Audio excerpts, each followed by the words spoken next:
whatever became of the secretary? You know, that game gal of the 2002 surprise hit who went along with her boss's fetishes and captured the hearts of millions. It showed how appealing a brave, daring, and sweet spirit can be, even when materializing somewhere beyond the mainstream. Alright, I'm speaking for myself here, but I'm also speaking of spunky, straight-ahead, earthy Maggie Gyllenhaal, who has been appearing in quite a few ensemble pieces ever since, such as Casa de los Babies, The Great New Wonderful, supporting roles, Adaptation, Mona Lisa's Smile, and then, of course, there's the World Trade Center. This is a working actress, and a increasingly important one. But where are the starring roles she so richly deserves? The ones some of us have been waiting for? Well, duck. Gyllenhaal films are suddenly coming at us with double barrels.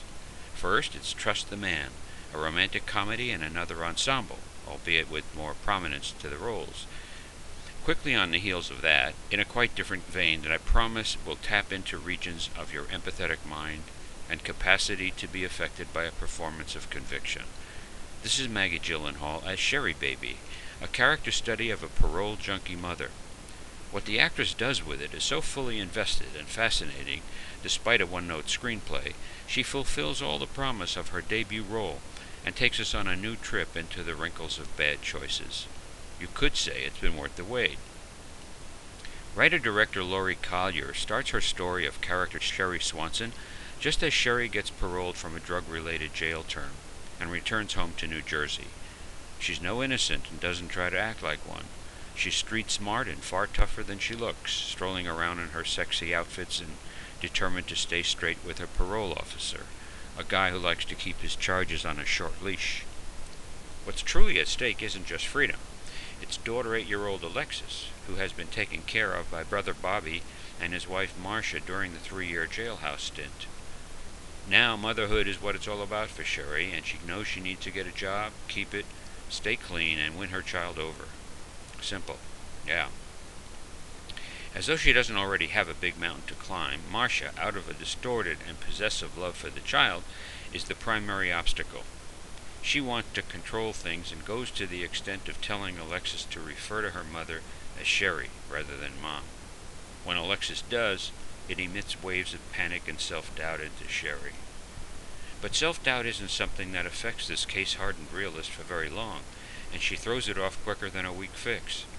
She does what it takes to gain some positive traction, taking up with a sensitive and understanding fellow addict from her support group, and calling upon Bobby's brotherly love to give her a chance with her child.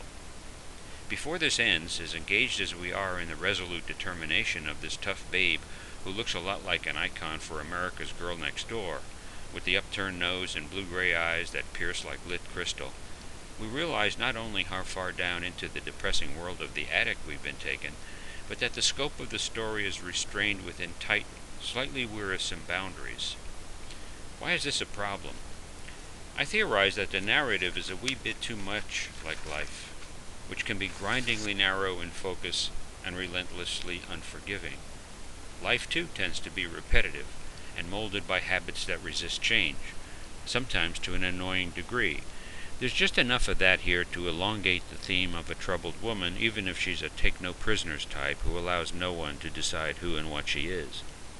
Fortunately, the stunning portrayal and the compassionate content of Collier's writing combine to remove the cliches associated with the subject. It leaves us with the feeling of having had a cold dose of reality, but you'll forgive me if I don't want to get addicted to it. In the fine supporting cast, Giancarlo Esposito plays the parole officer, Danny Trejo, her boyfriend from the support group, little Ryan Simpkins is 8-year-old Alexis, Brad William Henke is brother Bobby, and Kate Burton his wife Marcia. Sam Bottoms is Sherry's idiot father. Once Hollywood producers and directors again clap eyes on the uniqueness Miss G can bring into a challenging context, we might just get as much of her as we do Jennifer Aniston, Kate Hudson, Katie Holmes, and all those whose ranges don't exhibit a similar level of panache in this kind of edgy territory. Secretary probably made them nervous about Gyllenhaal, and I'd guess casting people have been scratching their heads over the prospect of handing her a lead role. But now Sherrybaby may well provide them another shot at envisioning the possibilities. It makes one wonder what studio honchos need in order to recognize a bright light in their presence. An Oscar nomination? Well, I don't want to throw a hex on anybody, but well, go see if you don't agree with me that there's just a chance here for Maggie G to cop one. It's a commanding performance, and an Oscar-worthy one.